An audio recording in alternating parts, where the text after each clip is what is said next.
Hello, everyone. Welcome to the session of Plant Kingdom Theory Part 2. And today's section is 3.2, that is, cover up the bryophytes part. Disclaimer. So, today's learning objective to understand the fundamental biology and the morphology, including the life cycle, reproductive structures, and the key adaptation that enable the land colonization of the bryophyte. Right? So, we will study about how the bryophytes got colonized, right? This understanding we have to know, like how they got colonized, also about their life cycle, their reproductive structures, right? To understand their evolutionary significance and the ecological roles as a pioneer land plants, learn major groups at their practical importance, including the economic uses and distinguishing characteristics. Now, this is the index. Today, we will study about the bryophytes. That is the 3.2 section of NCERT that includes the two types of bryophytes, liverworts 3.2.1 and mosses 3.2.2. Then we will summarize our today's lecture. So, let us start today's session. Bryophytes. Bryophytes are non-vascular seedless plant. So, this is the introduction of the bryophytes. Like they are non-vascular seedless plant. What is that? They are not having any type of vascular tissue. The vascular tissue are xylem and phloem. That is totally absent in the case of bryophytes. And they are a seedless plant. No seeds are formed in the case of bryophytes. Instead, they are spore-bearing plants. Spore-bearing plants. Bryophytes include the various mosses and liverworts. So we are having the two different types of bryophytes, that is mosses and liverworts. We will study in detail today about what are the mosses and what are the liverworts. They are found commonly growing in the moist shaded areas in the hills. So this is the place where they grow. Moist and shady areas. They are not sun-loving plants. They grow in the shades of the rock, shade of the tree, right? And that too, that shaded area should be always moist, right? And basically such shaded and moist area we see in the case of hilly region. When you go to the hills, there you will find the bryophytes growing in this region. They do not have roots, but have stem-like and the leaf-like structures, right? They are not having any true roots, true stem, and true leaves-like. Okay. Instead, they are having root-like structure, stem-like structure, and leaf-like structure, right? General characteristics. Bryophytes are also called as amphibians of the plant kingdom. Amphibians of the plant kingdom. We have read about amphibians in the case of animal kingdom. The frog is one of the example of the phylum Amphibia. Now here, those amphibians are like bryophytes are considered as a amphibians of plant kingdom. Why so? Because they generally grow in the soil, but they require water. They require water for the sexual reproduction. Without water, there will be no sexual reproduction in the case of bryophytes, right? So in that case, the bryophytes are very, very important. Bryophytes are very, very important.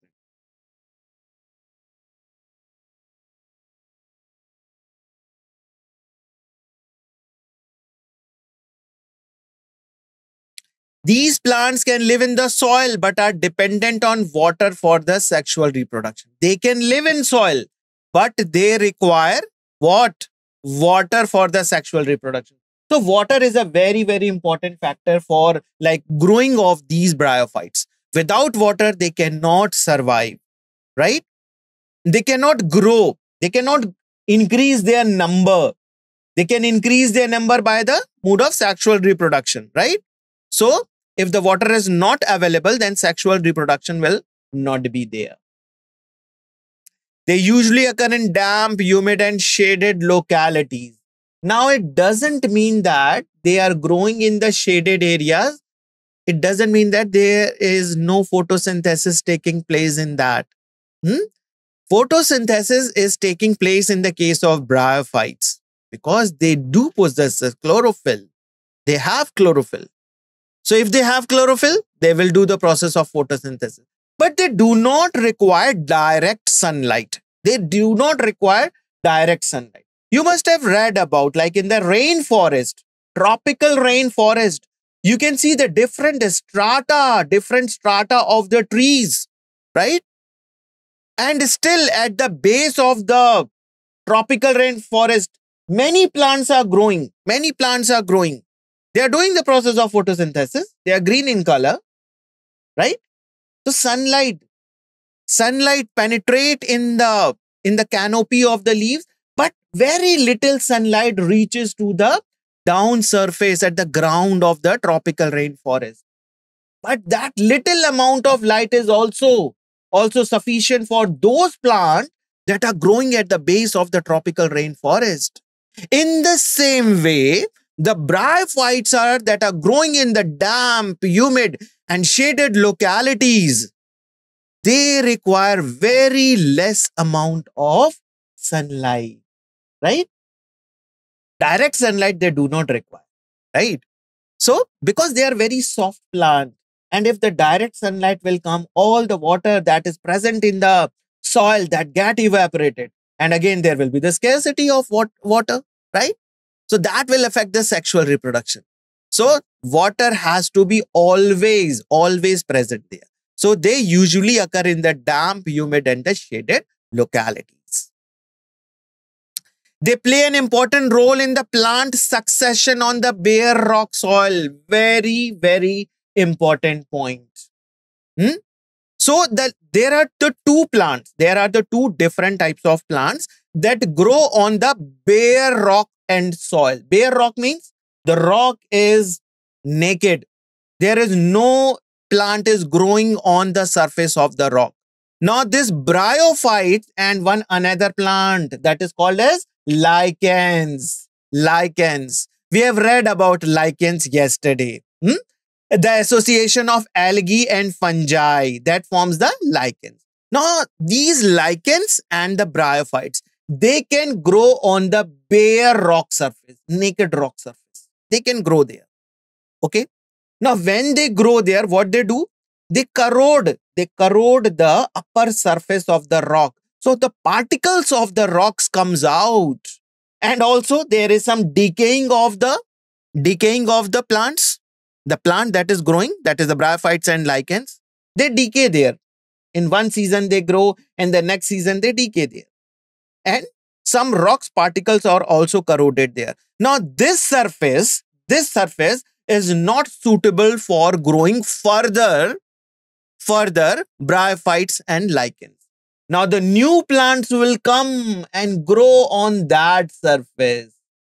And this is called succession. One plant will come and flourish on the ground or on the rock, and suddenly they will die off because the surface is not suitable now.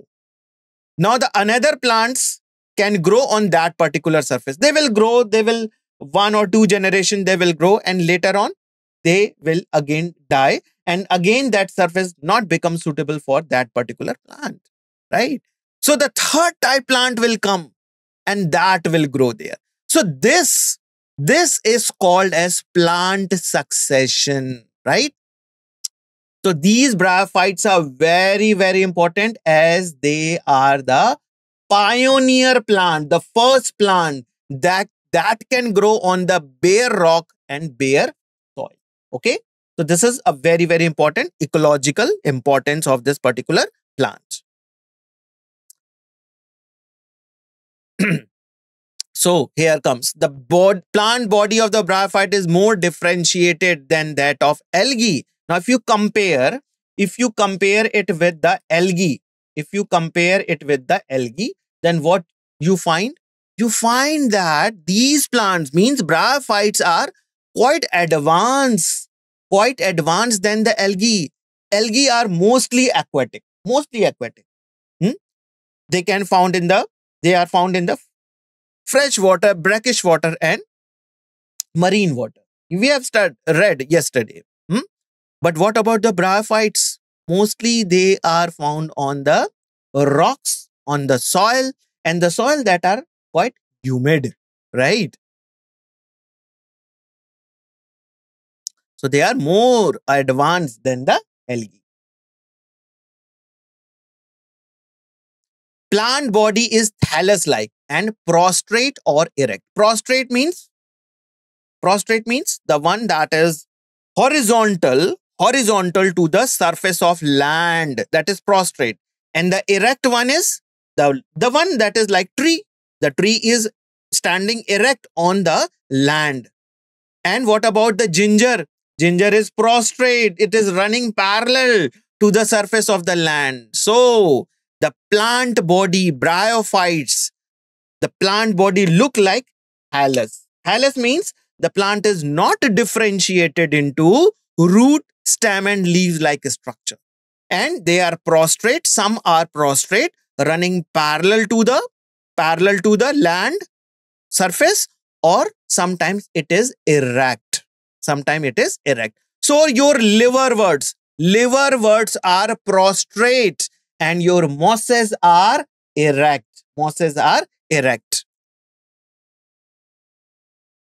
They are attached to the substratum by unicellular or multicellular rhizoids. A very important thing. Unicellular or multicellular rhizoids. So we will see the figure of it. So these rhizoids are not root. Yes, why they are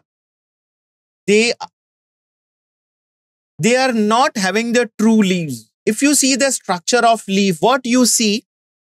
There is a presence of midrib. There is a presence of veins.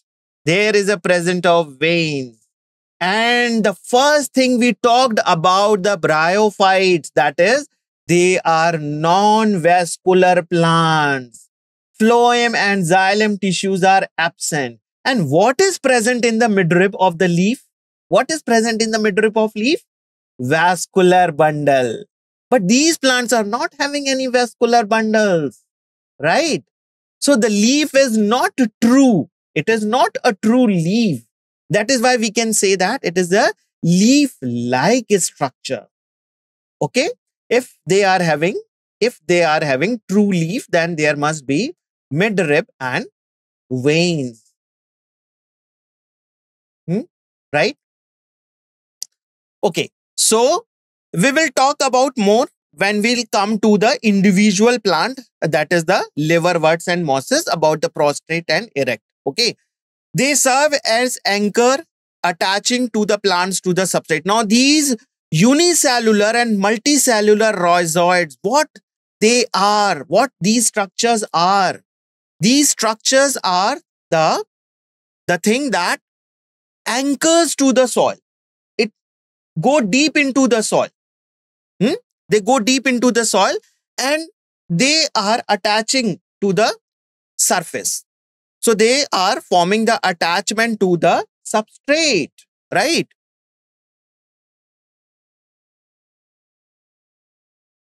They also play a role in absorbing water and nutrients, but they are not like doing the process like we see in the case of roots. Roots are also having the vascular bundles.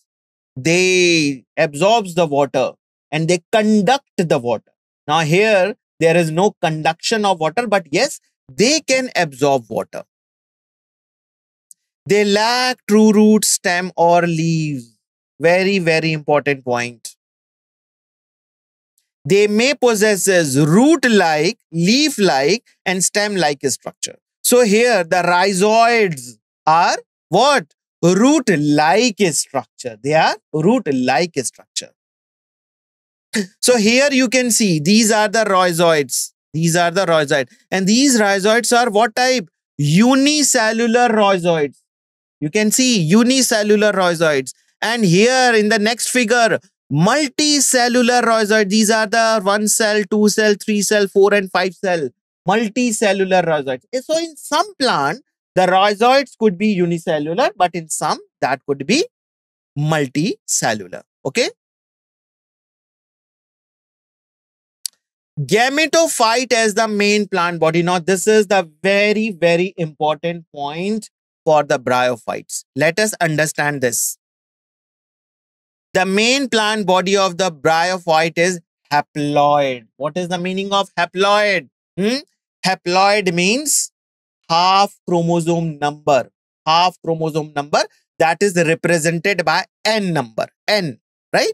You always say 2N or N. So our 2N is equal to 46. If we talk about the human, 2N is equal to 46. Then what will be the N? 23. But what is our main body?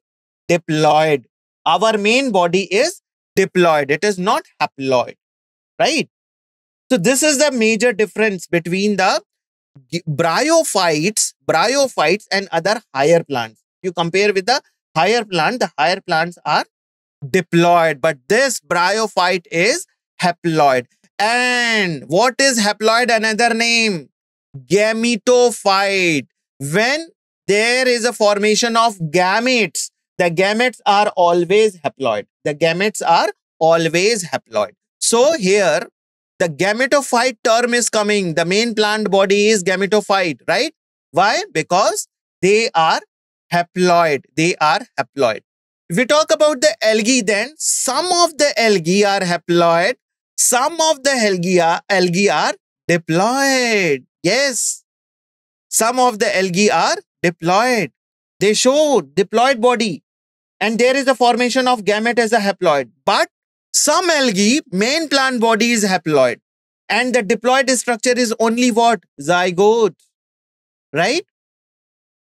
So these are some of the points that you should remember. Yes, the main plant body of the bryophyte is haploid, and haploid is termed as gametophyte. It produces gametes, hence it is called gametophyte. This main plant body is haploid, and that haploid body only produces the gametes, and that is why it is called as gametophyte. It is the most prominent and responsible for the plant's life. So whatever the bryophyte you see, that is the haploid structure, that is the gametophyte structure, and that is only the main plant body responsible for the plant's life. So here, with this you can understand. This is a life cycle of moss. So here you can see this is the leafy structure of the moss. This is the leafy structure of moss. You can see this is the gametophyte. This is one is the male and one is the female. Gametophyte, haploid. So they will produce the female reproductive structure that is called as archegonium. The female reproductive structure that is called as archegonium, right? And the male reproductive structure that is called as antheridium. Archegonium produces egg, antheridium produces sperm.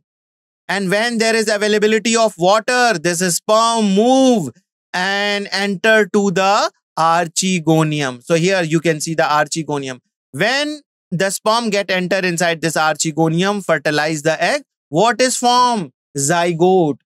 What is formed? Zygote. And this zygote is what? It is a diploid structure. It is a diploid structure. So this particular part, this box you can say, this is the sporophyte structure, and that is diploid 2N. You can see here, diploid 2N. And what about this structure? The main plant body, it is haploid N, right? So zygote is a diploid structure. Zygote will form the sporangium. Sporangium will produce spores. These spores are again haploid because these spores are formed from the meiosis process, reduction division. Meiosis. One cell will undergo meiosis and will form 4 spores, and those spores are haploid. So these spores are haploid. They will form the protonema structure. This protonema structure will grow into the new gametophyte. So one thing, it is clear here that the main plant body is the gametophyte because it is having this structure, the main plant body. You can say that they are having the reproductive organ. And what about the diploid? Only the zygote is there, and you can see this sporangium is still attached. This sporangium is still attached to the gametophyte. It is not free living. Sporophyte is not free living. It is still attached to the gametophyte. So which is the main plant body? The main plant body is the gametophyte, right? So this point is very, very important. Please try to understand. It produces gamete, hence it is called as gametophyte. So here you can see they are producing the gametes, egg and sperm. These are the gametes. The gametes unite by the process of fertilization. They will form the diploid structure zygote. This zygote divide and form the sporangium. Sporangium is attached to the gametophyte only. Still, it is getting all the nutrition from the gametophyte only. It is still attached to the gametophyte only. So the sporophyte is dependent on the gametophyte. Sporophyte is dependent on the gametophyte, right?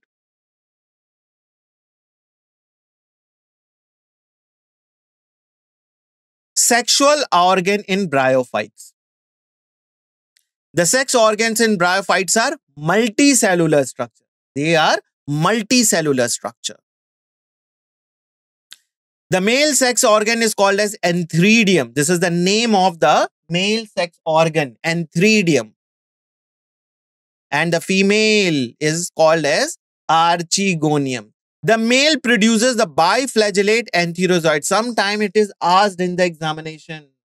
The bryophytes sperms are, or the male gametes are unicellular, uniflagellate, unicellular biflagellate, unicellular multiflagellate, or unicellular non-flagellate. So you must remember, when you are having so much option, then there comes the confusion. But if you remember this, that the bryophyte sperms are biflagellate antherozoids, right? Then your answer will be correct. Biflagellate. Remember this. The female sex organ is called as archegonium. And what is the shape? What is the shape of this archegonium? Flask shape. Flask shape that produces the single egg. They produce a single egg in the flask-shaped archegonium. And antherozoids are released into the water where they come in contact with the archegonium. So water is very, very important. If water is not present, then their reproduction will be affected.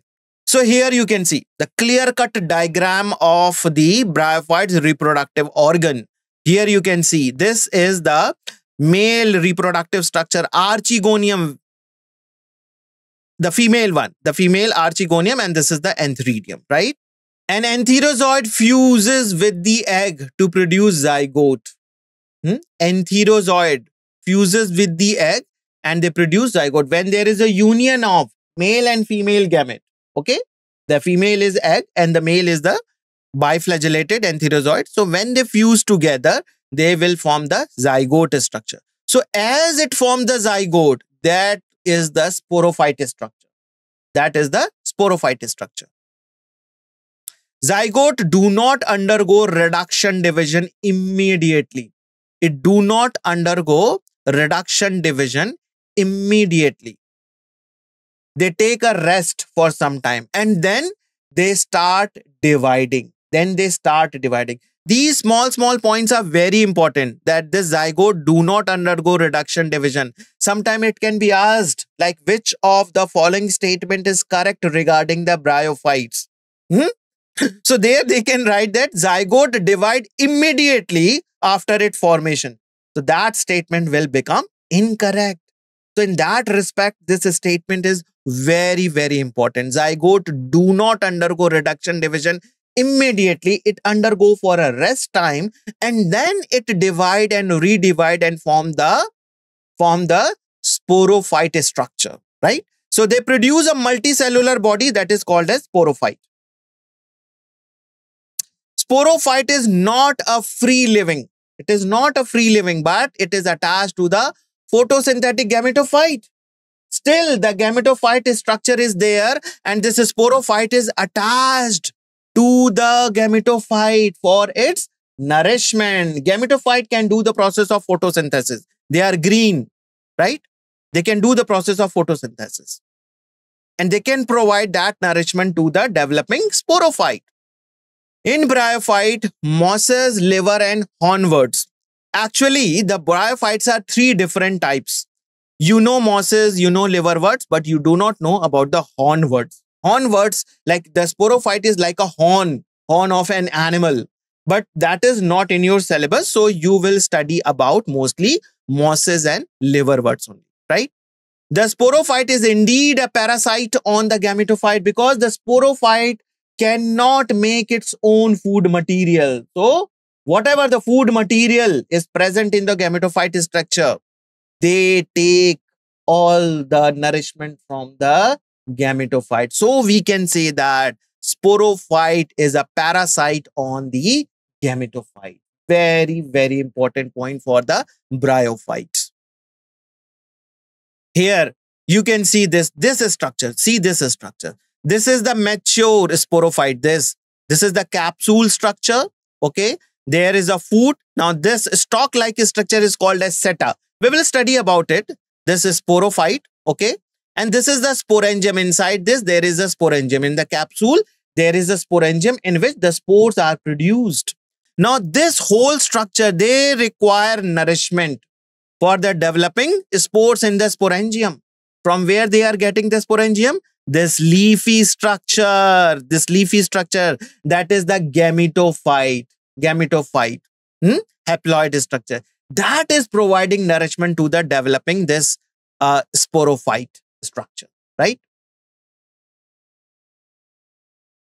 Spore formation. Some cells of the sporophyte undergo the reduction division meiosis to produce the haploid spores. Okay, so the sporangium is the diploid structure. So again, they have to form the haploid spores. So they undergo meiosis division or the reduction division. Meiosis division or the reduction division. The spores germinate to produce gametophyte, and these spores, when they germinate, they produces the gametophyte structure. The developing gametophyte undergoes cell division, differentiate to become a thalloid, flattened ribbon-like and leaf-like in appearance. Okay. So when this gametophyte means the spore, the first spore that comes out from the sporangium, it divide and redivide and form the ribbon-like structure or leaf-like in appearance structure. Okay. So here you can see these spores. These are the spores germinate to produce gametophyte. So these are the spores. Now here you can see they germinate and form the protonema. The protonema. This is the ribbon-like. Okay. Now this ribbon-like protonema gives the leafy structure. Later on, they give rise the leafy structure. So this is the leafy structure that comes from this protonema. Okay.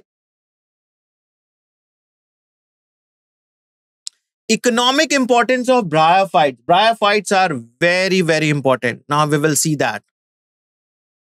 Bryophytes are in general are of little economic importance, but ecologically they are very important. Some mosses provide food for the herbaceous mammals, birds, and other animals. Okay, mosses, some plants, some animals used eat these mosses as their food material. Some mammals are there, some birds are there, some animals are there. Species of sphagnum, commonly called as peat moss. This sphagnum is commonly called as peat moss, a moss that provide peat and that have a long been used as a fuel. So when these sphagnum die, they form a peat-like structure, and that peat-like structure is used as a fuel material. Peat is used as a packing material for the transshipment of the living material because their capacity to hold water. Now, these peat, that is the dead sphagnum, that forms the peat-like structure. And when you have to transfer some of the living material, so what you do, you dip the peat in the water, and it is having the great absorbing capacity of water. So there you can keep the living material. Some plants you can keep when you have to transfer that plant to the long places. So if that takes a long time also. It is written transshipment. Transshipment. So that means what? That means it take a long time, long distance they have to cover. And if you will not keep that plant along with water, so that plant can die. So what we can do? This peat is actually what? Let us understand that. Sphagnum is a moss. This moss die. Lot and lot of moss are covered one above the other. It is like piles. You can keep the coins one above the other, and you can make a column of the coins. In the same way, the peat, the moss, sphagnum, there's placed one above the other, and it forms the piles of sphagnum. And that is the dead sphagnum. So that is the dead collection of the sphagnum. And it is compressed, and that is formed as a peat. Okay. So it is having a great water holding capacity. You can spray water on it, and you can keep some of your plants on it. So that plant will be living for long time, and that could be traveled by the ship, and that can be transferred from one place to another. They are also used for the packaging material. These peats are also used as a packaging material.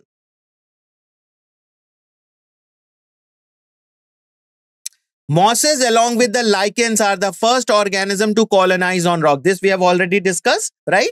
So they are the pioneer that can colonize on the bare rock surface, naked rock surface. They are the cause of succession of plants and are of the great ecological importance. This we have already discussed, that they can do the process of succession. And ultimately that rock surface, the bare rock surface, can lead to the growing of trees on it. Right?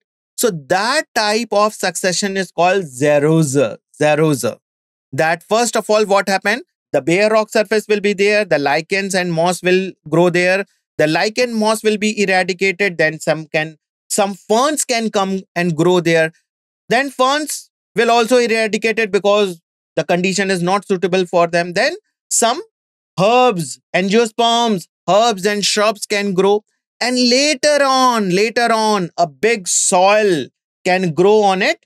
And there is a soil formation process also growing by the fragmentation of the rock. And the tree can now grow there. Okay. So this is actually called the succession. So here you can see the bryophytes growing on the rock. This is the bare rock surface, and you can see this bryophytes are growing on the rocks. I talked about the pile. Pile means that is the collection of the sphagnum. That is not related to the disease. Pile means that is the peat moss comes one above the other, and there is a layers of sphagnum that forms the peat. Economic importance of bryophytes, some more points. Bryophytes decompose the rock material, making the suitable for the growth of the higher plants, since the mosses form the dense mats on the soil. Okay.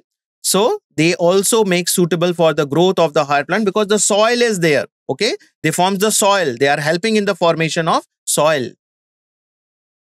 And when there is a mat of this mosses on the soil, they do not allow the water to erode the top layer of the soil. So they are checking the soil erosion. The bryophytes are divided into liverworts and mosses. So we are having the two different classes, liverworts and mosses. The liverworts grows usually in the moist and the shady habitat. Shady habitat.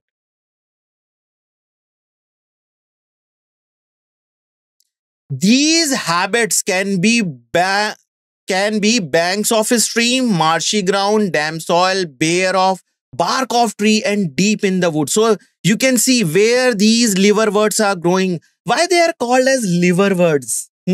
Why they are called as liverworts? Have you seen the structure of the liver that we possesses as an organ in our body? It is irregular shape, quite an irregular shape, right? It is a very irregular shape. And our liverworts also seems like that only, right? And that is why they got this name liverworts. They are prostrate structure. Prostrate structure. Prostrate means the structure that run horizontally to the land surface. Your land is, if you see the soil surface or the land surface or your table surface, it is horizontal, right? And when you plant also run horizontal, then it is a prostrate. It is a prostrate. Like you see that ginger also grow parallel to the soil surface. Parallel to the soil surface. In the same way, our liverworts also grow parallel to the soil surface. So the plant that grow parallel to the soil surface, they are called as prostrate.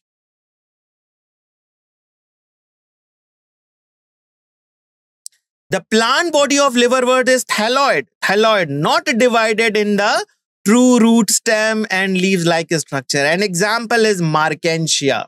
Again, I'm telling you, examples are very important, whether you are studying the fungi, whether you are studying algae, bryophytes. Please do remember the examples. The plant body of liverwort is thalloid. Example is Marchantia. Thallus is dorsiventral. Dorsiventral means two surfaces are there. The upper surface is called as dorsal surface, and the lower surface are ventral surface. Okay. Transport of food material. If they are not having any true stem and leaf, then they are not having the xylem and phloem. So how they transport the food material? They are having very less number of cells, prostrate. So they can transfer the food material from one cell to the another.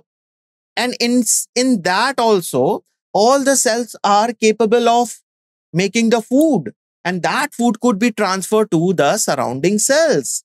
Okay. If they have to conduct to the long distances, then they require the xylem and phloem. Right?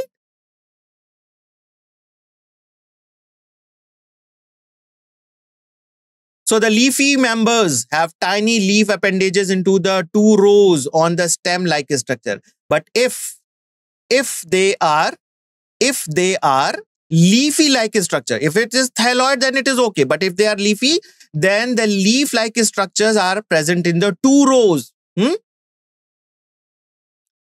So here are some of the examples. You can see this is the liverworts, Marchantia, these two figures A and B. That is the Marchantia figure. Asexual reproduction in liverworts. Asexual reproduction takes place by the fragmentation and gamete. Very important points. On the thallus upper surface is specialized structure, gamete are formed. Let us see what are the gamete structures. Gamete are green multicellular. So you see cup. Inside the cup, they are having this multicellular asexual buds. And they are having, inside the cup, they are having this buds like a structure that is attached with the receptacles that are attached with the receptacles inside the cup. The gamete become detached from the parent body and germinate to form a new individual. So these gamete which are present inside the cup, say they get detached. And when they get detached, they get the suitable substratum. There they can germinate and form a new individual. So this is one of the mode of asexual reproduction. Here you can see these are the cup-like structure, round cup-like structure on the upper surface of the thallus, dorsal surface of the thallus. And inside this cup-like structure, small asexual buds are present that is called as gamete. And when inside this gamete detached and come out to the suitable surface, they can give rise to a new individual. Sexual reproduction in liverworts. In sexual reproduction, male antheridium and the female sex organ archegonium are produced either on the same or on the different thalli. Sometimes in some species, we have seen that the male and female reproductive structures are growing on the same thallus, but in some other individual, they are growing on the two different thallus. The sporophyte is differentiated into the foot, seta, and capsule. This is the sporophyte structure. It is having three different parts: foot, seta, and capsule. The foot is attached to the gametophyte. It is the attachment to the gametophyte.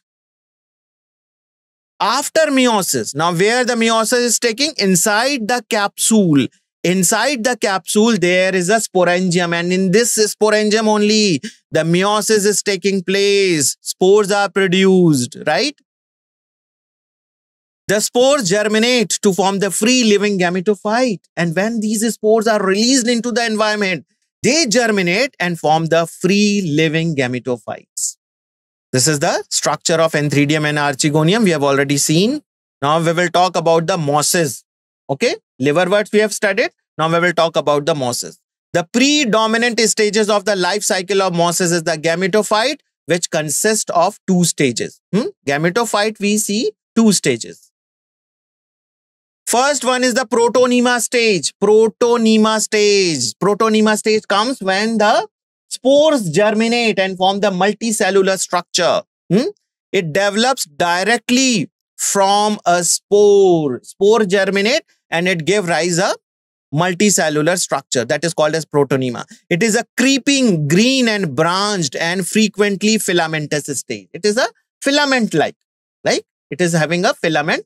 So spores germinate and form a multicellular filament or a ribbon-like structure. Yes, very good.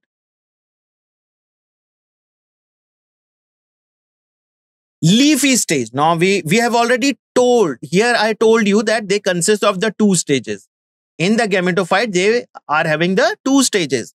The first is the protonema stage, and in which mosses, it is not found in the liverworts. Please remember this. We are studying mosses, not the liverworts. So in the mosses, the gametophyte consists of the two stages. The first is the protonema stage and the second is the leafy stage.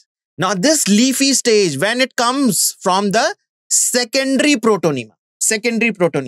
So I told you this protonema stage only. From where this secondary protonema is coming? Actually what happened? When the spore germinate, it form a filament-like structure that is called as primary protonema. It is called as primary protonema. And from primary protonema, a branch emerge out. That is called as secondary protonema. Now this leafy stage develops from the secondary protonema. So here you can see the spores. Now this is the capsule. Inside the capsule there is a sporangium. Sporangium van dehisces, it releases the spores, spores germinate. Now it forms the protonema. Now this protonema is a primary protonema. Okay? And it gave rise to a branch that will be secondary protonema. And on the secondary protonema, you can see the leafy shoot is growing. The leafy shoot is growing. That is the leafy stage, right? So remember this very, very important point. Mosses. Protonema consists of upright. Now we have a difference between the liverworts and mosses. Prostrate, liverworts are prostrate, but this one is mosses are erect. That is why it is written here. They consist of upright, slender axis bearing the spirally arranged leaves. The leaves are arranged on the axis spirally. Spiral arrangement of leaves are there. They are attached to the soil through the multicellular and branched rhizoids. The rhizoids are multicellular as well as branching is there. This stage bears the sex organ. At this particular stage, okay, when they are having the spiral leaves arrangement, they are having the well-developed multicellular branch rhizoid, then they bear the sex organ at the top of the axis. So, when there is a sex organ grown at this top, there is in the female, there is a fertilization, the zygote is formed, and zygote will form this sporophyte, foot, seta, and capsule like this.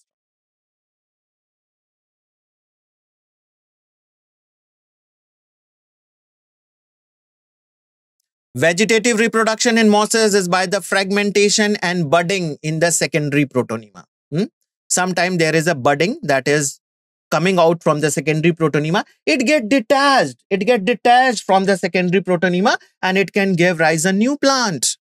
Fragmentation is also there. We have studied about fragmentation in the case of algae also, right? So sometimes what happens, there is a breaking of like whether it is a liverworts or a mosses. There is a fragment.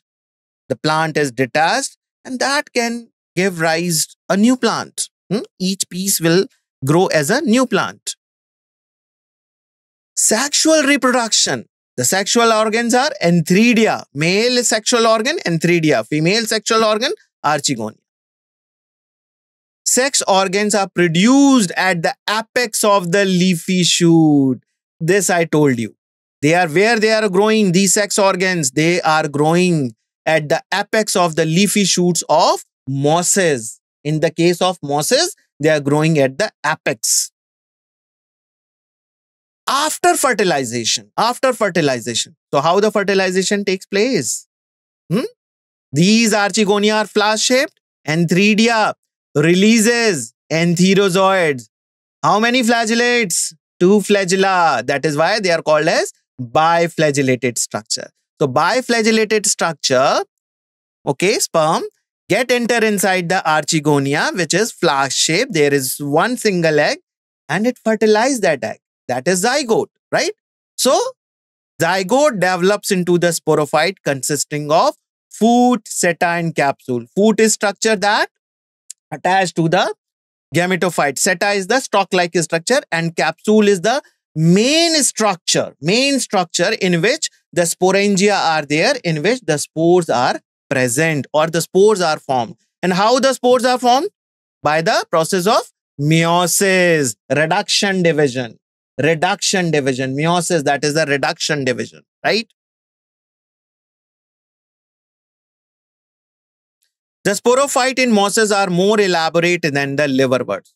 So this sporophyte structure is more elaborate, more developed, you can say. More developed, you can say, in the case of mosses.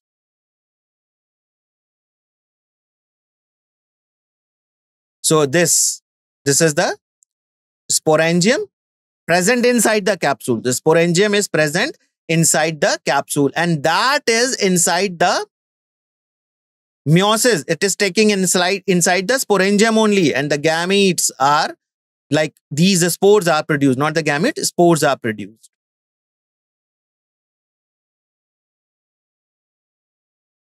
The capsule contains spores. Okay. The sporophyte structures, capsule that contains spores. Spores are formed after the meiosis process.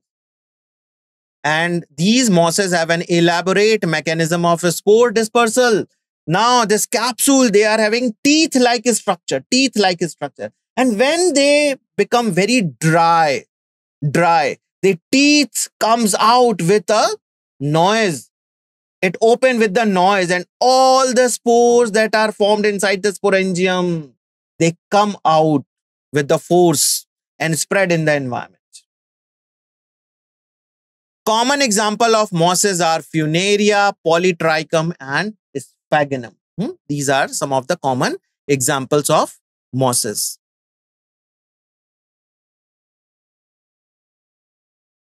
Now we will have a summary. Bryophytes are the group of non-flowering plants that represent the early stages in the plant evolution. Non-flowering plant, they are not flowering plant. Flowering plant, we are angiosperms. That is the monocot and dicot, right? But these are, see, bryophytes, pteridophyte, gymnosperm. These are all non-flowering plants. No flower is formed there. Bryophytes' dominant plant body is the gametophyte. This is very, very important point. Bryophyte include mosses, liverworts, and hornworts. So you have to remember two only, mosses and liverworts, because this is in your, according to your curriculum. Okay, these two should be known by you, and this hornworts you will study later when you go to the higher classes. They are small non-vascular plants that require moist environments to reproduce through spores. And they lack true root, stem, and leaves-like structure. Now, some questions, NCERT-based question. Explain how the lack of vascular system in bryophyte influences their habitat performance for the moist shaded areas. They are non-vascular plants, right? But how they grow in the moist and the shaded areas?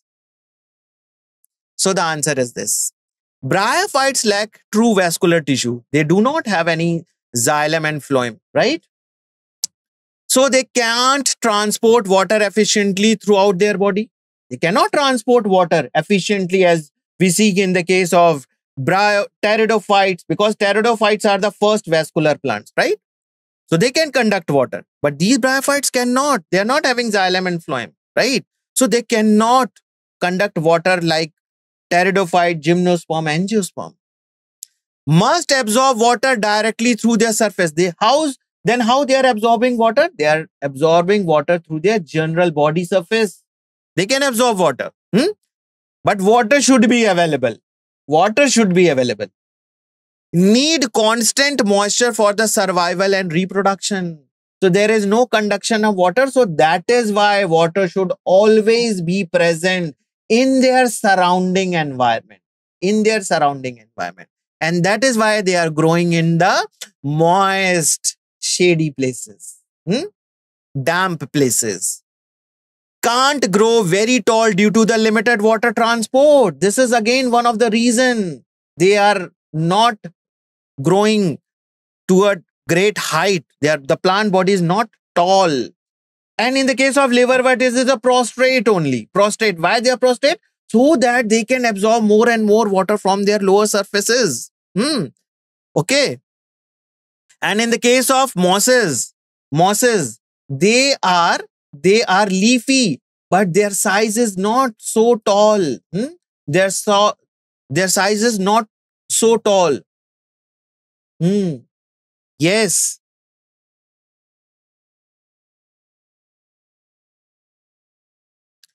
Next question. Explain how bryophytes contribute to the ecological processes such as nutrient cycling, soil formation, and their role in plant succession. This we have discussed. So bryophytes play a crucial role in the various ecological processes, contributing significantly to the ecosystem functioning and development.